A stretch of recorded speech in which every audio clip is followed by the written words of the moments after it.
OnePlus just finished their OnePlus 9 event, and there's probably a bunch of channels right now that want to talk about the new phones. The specs seem good, the price seems fair. That's kind of what we're used to with OnePlus. Every year they get a tad more expensive, but the phones get overall better. And to answer your question, yes, if I had to use an Android phone, OnePlus 9 Pro, that would be at the top of my list simply because of the 50-watt wireless charging. But what I find much more interesting is they have just now officially entered the smartwatch market, and not with a Wear OS watch, and I think that it might be the perfect smartwatch for a lot of Android users out there. Let's begin.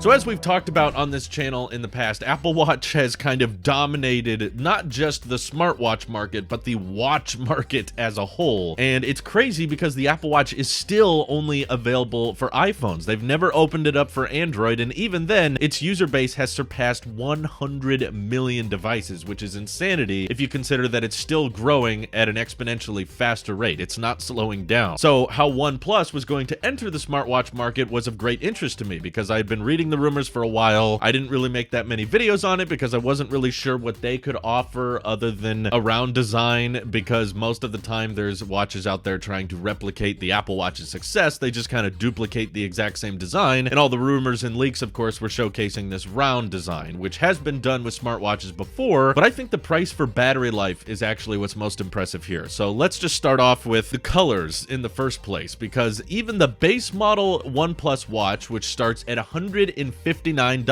comes with a stainless steel chassis, which on the Apple Watch is actually pretty expensive. The base models, both the Apple Watch SE and the cheapest Apple Watch Series 6 you can get, are aluminum, and I actually like the look of the aluminum, but the main reason I went with stainless steel in the past wasn't so much of the external design, but more so you got that sapphire infused glass, which was a lot more durable. This uses a standard Ion X glass, which is a bit more prone to scratches, but this comes with stainless steel by default in the same pixel density as the Apple Watch at 326, but of course this is round and it's 1.39 inches across. And when it comes to the health sensors, I think they got the basics down. They still have an optical heart rate monitor, a blood oxygen sensor, gyroscope sensor, air pressure sensor, so there's not going to be an ECG or that kind of thing, but honestly I don't think people use that very regularly. And one thing you'll notice that the OnePlus Watch decided to skip out on was a cellular model. Doesn't matter how much you want to spend on it, they're not going to have an LTE option, although you can take phone calls off of it from your smartphone, so you still can call on it. It's just if you decide to leave your phone behind, the watch is going to be severely limited. Also because storage wise, it only has about 2 gigabytes of usable space, 4 gigabytes total, but 2 gigs is reserved for the operating system and all that, whereas the Apple Watch has now moved on to 32 gigs standard, but again, it's more expensive as a whole. It still has IP68 water resistance, and it requires Android 6 and above to work, but it doesn't run Wear OS, which I thought was an interesting choice. OnePlus is taking their own route here with the smartwatch and trying to design the OS from the ground up, which I honestly think might be a good call because Wear OS has never really swayed a lot of people to buy an Android watch. But the interesting part about that to me is that the main reason we're not calling it Android Wear anymore and they rebranded to Wear OS is because there were actually a significant number of people using Android Wear smartwatches with iPhones. So because of that, they decided that it didn't make much sense to keep Android in the name, so that's why it was rebranded to Wear OS. Whereas now, in the system requirements on the webpage, it specifically says that OnePlus does not support iOS. So this is a very intentional decision. That means they are not going against the Apple Watch market, really, because the OnePlus Watch obviously is going to work with most Android phones, but not iPhones, and the Apple Watch is going to work with all iPhones, but not any Android. So OnePlus is kind of taking the Apple route in a way and just saying, we know our market, we know what we're targeting. So in the fact that there's so many comparisons you can make to the Apple Watch, in the same way, doesn't really compete because it'll fall back on which smartphone do you use, and whichever smartphone you use, that's going to ultimately be the best smartwatch for you. The battery life, though, is in my opinion the best advantage of the OnePlus Watch. They're saying with average use, you can get a 2-week battery life with this thing, which is pretty amazing if you consider the battery capacity is just a little bit over 400 milliamp hours, so it's not a huge battery. battery. It doesn't have an always-on display, so that obviously kind of helps, but neither does the Apple Watch SE, and that's more expensive than the OnePlus Watch. And they also claim that you can get a week-long battery life with just 20 minutes of charging, which is pretty impressive if you consider people who like to track their sleep, or as OnePlus demonstrated, you can be wearing this thing and fall asleep on the couch, and with a OnePlus TV, it'll automatically turn off when it detects you're no longer awake. That's pretty cool. That would come in handy for me on occasion, but if someone wants to wear their watch to bed, they can just wake up in the morning, drop it on the charger for 20 minutes, and put it back on, and they're good for another 7 days. That's something I would really love to see the Apple Watch to do someday, and I'm very jealous that it can't do that after so many generations of upgrades. And I have to wonder, this must be a very power efficient chip they've got inside the OnePlus Watch, but it's noticeably absent from the tech specs, and they didn't seem to want to talk much about the CPU in the OnePlus Watch during the event, which makes me feel like maybe it's because it's not very good. And I know that processing speed doesn't sound like it should be a main concern when you're thinking about buying a smartwatch, because it just tells the time, it handles phone calls, it handles text messages. You do fairly basic things on a smartwatch, so why do you care if the processor is a little bit slow? But honestly, I've seen a lot of people complain about how slow either their Series 3 has gotten, or how long it takes for software updates, and if you're just doing basic things on the watch and the UI ends up glitching out or hanging and you can't move on from the next screen and it crashes, then the OnePlus Watch would start to fall in line with a lot of other Android watches out there that have not gotten off the ground, have not seen the same success as the Apple Watch, simply because they're not as fluid and they're not as seamless as an experience. So as little processing power as a smartwatch might need, I still think it's somewhat important to have, and it kind of concerns me that they're not bringing it up. And something I also don't really see them bringing up very much, at least in the tech specs, is the brightness of the display. So a 2-week battery life is really impressive, but if the watch is really hard to see in broad daylight, then that might make it kind of a worse experience and might understandably make it not that much better, despite being so much cheaper than an Apple Watch in the first place. They also are going to have a sapphire infused glass version, but it's using like a cobalt alloy, which I'm not sure why they want to brag about cobalt. I mean, Tesla's doing their best to get cobalt out of their batteries because it's an unethically mined mineral most of the time, and it's kind of pricey, so not sure why they wanted to brag much about cobalt. But it does have over 110 workouts built into it. It does have Bluetooth 5 and IP68 water resistance, so I think if you're an Android user out there and you're looking for a new smartwatch, you can't really go terribly wrong with 160 bucks. That's a pretty good deal. You might not have as wide of a watch band collection to choose from as the Apple Watch, but it's always interesting to me to see a new company enter it and to see what they leave out and what they include and how they make it better than the competition. So what do you guys think? You want more videos on the OnePlus 9? Because overall, to me, like every Android flagship that comes out these days, it's always just the same kind of like, yeah, the specs seem pretty good, but the camera's not as good as this other phone. So that's why I didn't want to give much attention to it. No, I'm not planning on reviewing any of these things. I would have to switch to an Android to actually review the OnePlus Watch. So no thanks, but do let me know what you guys think. This is your Alp Sheep here. I'll see you guys in the next one.